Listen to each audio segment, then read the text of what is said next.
एक परिवार में 5 लोग थे। ओम प्रकाश, उनकी पत्नी सुमित्रा, बहू भावना, बेटा राहुल और एक थी उनकी बेटी प्रियंका। वैसे तो ओम प्रकाश और सुमित्रा के घर में सब कुछ ठीक ठाक था, लेकिन सुमित्रा की एक आदत थी। घर में कुछ भी गलत या सही हो तो वो किसी से कुछ नहीं कहती। और भावना स्वभाव की इतनी सीधी सादी थी कि अगर कोई उसके साथ गलत भी करता तो भी वो उसे कुछ नहीं कह पाती।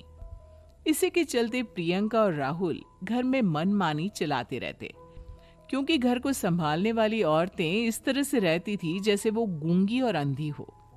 माँ, मैं अपनी सहेलियों के साथ पिकनिक पर जा रही हूँ ठीक है बेटा, चली जाओ। और मुझे आने में रात हो जाएगी, देर से ही आऊंगी मैं। अच्छा, कोई बात नहीं बेटा।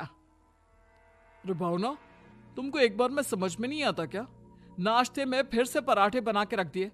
कितनी बार तुमसे कहा है कि मेरे लिए ढंग का नाश्ता बनाया करो। ठीक है जी, आगे से ध्यान रखूंगी। अरे ये बहू से किस तरह से बात कर रहे हो तुम राहुल? अरे तो और क्या करूं पापा, इसको कही बात एक बार में समझ में ही नहीं आती। सुमित्रा, तुम अपने बेटे को समझाती क्यों नहीं? बहू से बात करने का ये क्या तरीका है? अरे जिसकी जैसी मर्जी आए करो, मुझे क्या। भावना बेटा, तुम भी तो कभी कुछ कहा करो। इस तरह क्यों सबकी बातें सुनती रहती हो?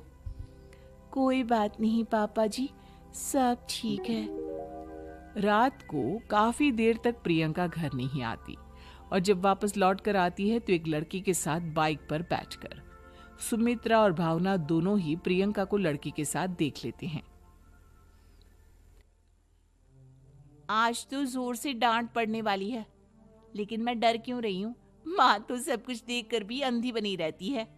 और रही बात भाभी की, वो किसी को कुछ नहीं बताने वाली। कहने को भगवान ने आवाज दी है, लेकिन गूंगी है गूंगी। अरे प्रियंका बेटा, इतनी रात को कॉलेज से लौट कर आ रही हो? कहाँ गई थी तुम? पापा, वो सहेली के घर पर थी, पढ़ाई करने के लिए रुक गई थी। अच्छा, ठीक है, जाओ अपने कमरे में जाओ और सो जाओ। सुमित्रा ने अपनी बेटी को एक लड़की के साथ इतनी रात को आते देखकर भी उससे कुछ नहीं कहा और भावना ने भी इस बारे में किसी से कोई बात नहीं की। कुछ दिनों के बाद मामा जी का फोन आया था। उन्होंने प्रियंका के लिए कोई रिश्ता ढूंढा है। लड़के वाले उसे देखने आ रहे हैं। अरे मुझे नहीं करनी शादी वादी, किसी लड़की को बुलाने की कोई जरूरत नहीं है। ये तुम क्या कर रही हो प्रियंका बेटा? तुम्हारी शादी की उम्र हो चली है और तुम्हारे मामा जी ने बहुत अच्छा रिश्ता बताया है। पापा, अब जिद क्यों कर रहे हैं? और आप क्यों मेरी मर्जी के खिलाफ शादी कराना चाहते हैं? अरे माँ, इसको समझाइए ना। आपकी बेटी, आप तो बस चुपचाप सब कुछ होते हुए भी देखती रहती हैं। अरे तो क्या कहूँ, और मेरे कहने से क्या हो जाएगा? वैसे भी गलत क्या हो रहा है, सब कुछ सही तो है। भावना बहू, देखो तो प्रियंका हमारी बात नहीं समझेगी, लेकिन वो तुम्हारी हम उम्र है। क्या पता तुम्हारे कहने से उसे कुछ समझ में आ जाए। नहीं पापा जी, मेरे कहने से कुछ नहीं होगा। मैं प्रियंका को कैसे समझा सकती हूँ? वो ननद है मेरी, कहीं मेरी किसी बात का बुरा मान गई तो? सुमित्रा और भावना में से कोई भी प्रियंका को कुछ नहीं समझाता। इस बात से राहुल और ओम प्रकाश जी दोनों ही परेशान हो जाते हैं। और फिर जब लड़का प्रियंका को देखने के लिए आता है, मुझे आपकी बेटी बहुत पसंद है, मैं उसके साथ शादी करने के लिए तैयार हूँ। देखो, मुझे तुमसे शादी नहीं करनी, और ये बात जितनी जल्दी समझ में आ जाए अच्छा रहेगा। अरे तो फिर आप लोगों ने मुझे यहाँ बुलाया ही क्यों? माफ कर दो बेटा, वो हमारी बेटी जरा गुस्से में है, हम उसे समझाने की कोशिश करते हैं। हाँ, देखिए आप नाराज मत होइए, वो तो उसने बस ऐसे ही कह दिया होगा। अरे कोई ऐसे ही कुछ कहता है क्या? और ये आपकी पत्नी और माँ, ये दोनों इस तरह चुपचाप क्यों बैठे हैं, जैसे इस घर के मेंबर ही ना हो?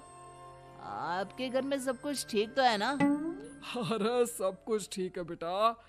सुमित्रा, समझाओ ना अपनी बेटी को। अरे क्या समझाऊं, क्या होगा समझाने से? सब ठीक ही तो हो रहा है, गलत क्या हो रहा है? भावना, प्रियंका को अंदर लेकर जाओ और उससे समझाओ कि कितना अच्छा रिश्ता है। इतना अच्छा लड़का है, इस तरह से बिहेव ना करे। नहीं नहीं जी, मैं किसी से कुछ नहीं कह सकती जी। अरे अजीब परिवार है, मुझे तो यहाँ से निकलना पड़ेगा। इस तरह से तो आपकी बेटी की शादी किसी से नहीं हो सकती। जिसके घर की औरतें गूंगी और अंधी बनकर बैठ जाए, उस घर का कुछ नहीं हो सकता। ओम प्रकाश और राहुल सुमित्रा और भावना की हरकतों की वजह से बहुत परेशान हो जाते हैं।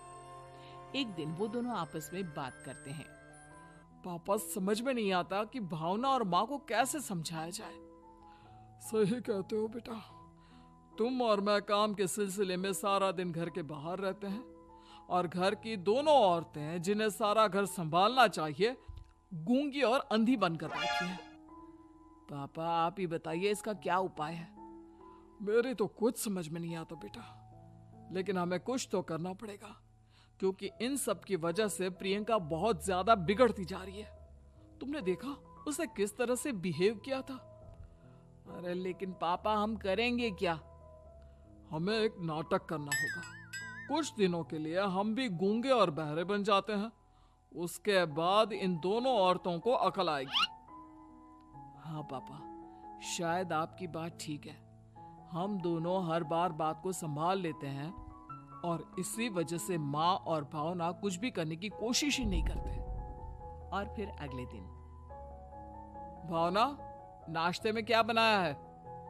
जी पराठे बनाए हैं। मेरे लिए पोहा बना दो। अच्छा जी ठीक है, अभी बना देती हूँ जी। बहू, नाश्ते में क्या बनाया है? पापा जी, पराठे हैं और पोहे बन रहे हैं। अरे बहू, मुझे तो उपमा खाने का मन था, मेरे लिए उपमा बना दो। ठीक है पापा जी, अभी बना देती हूँ। भाभी, जल्दी से जरा मेरा कॉलेज का टिफिन तो पैक कर देना। और सुनो, मुझे ना भिंडी की सब्जी खाने का मन है। सुमित्रा चुपचाप बैठी बैठी सब कुछ देख रही थी। उसने किसी से कुछ भी नहीं कहा और ये देखकर भावना को मन ही मन गुस्सा आ रहा था, लेकिन वो किसी से कुछ नहीं कह रही थी। उसे लग रहा था कि ओम प्रकाश जी, जो हमेशा उसकी साइड लेते थे, वो भी आज चुपचाप बैठे हुए थे। शाम के वक्त प्रियंका अपने बहुत सारे दोस्तों को लेकर घर आती है और उधर दूसरी तरफ से राहुल भी अपने ऑफिस के दोस्तों को लेकर घर आ जाता है।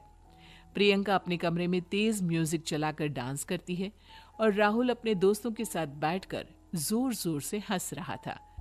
प्रियंका और राहुल मिलकर पूरे घर को अस्त व्यस्त कर देते हैं, लेकिन भावना उनसे कोई शिकायत नहीं करती और सुमित्रा जी भी चुपचाप बैठी रहती है।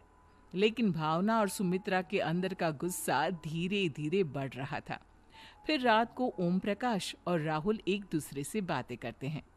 पापा, हमने इतना कुछ किया, फिर भी भावना कुछ बोलती ही नहीं और माँ भी कुछ गलत करने से किसी को रोकती ही नहीं। तुम चिंता मत करो बेटा, इन दोनों के अंदर का गुस्सा भर रहा है और बहुत जल्दी बाहर आने वाला है। अगले दिन, अरे बहू, ये कपड़े धुले हैं या गंदे हैं? पापा जी, कपड़े तो मैंने धोकर ही आपकी अलमारी में रखे थे। मुझे तो साफ नहीं लग रहे, एक बार और धो देना। प्रियंका, मैं सोच रहा था कि तुम्हें उस लड़के से शादी नहीं करनी है ना, मत करो। एक काम करो, वैसे भी क्या रखा है शादी वादी में, तुम्हें जो लड़का पसंद है उसके साथ जाकर कोर्ट मैरिज कर लो।